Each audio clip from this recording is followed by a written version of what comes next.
Seni Leyli ayadı der, beni Mecnun gada derler. Seni Leyli ayadı der, beni Mecnun gada derler.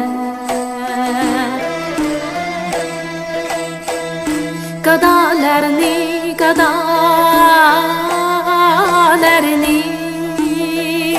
tariqi işq içide padişah derler.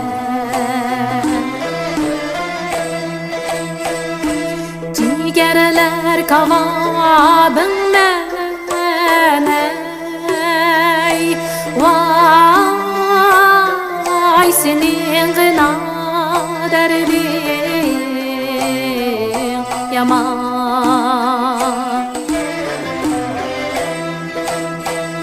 Ayo aşık tapip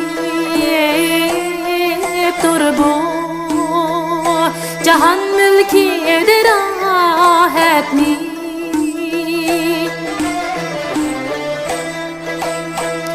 Ayo aşık tapip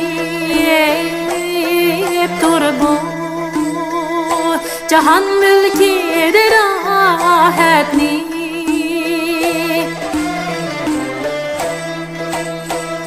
Onun üçün balahi işq eyligin gada derler.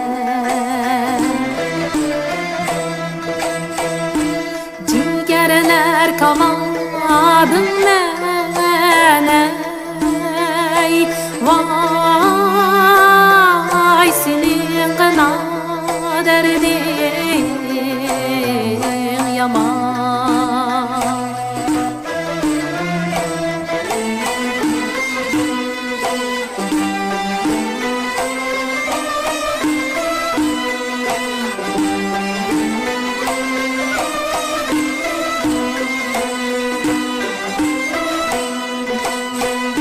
Ayahu mihneti dünya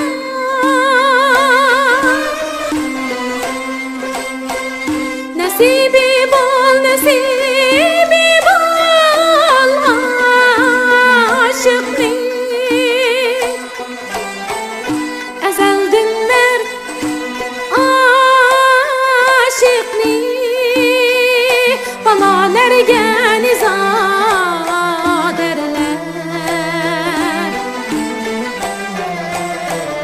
Veydadin dünyadin bir şey ötküzme hayatını.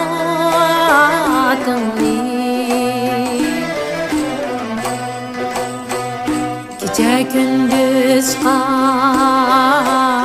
asıl kıl bir ömür vapa derler. Senin gına senin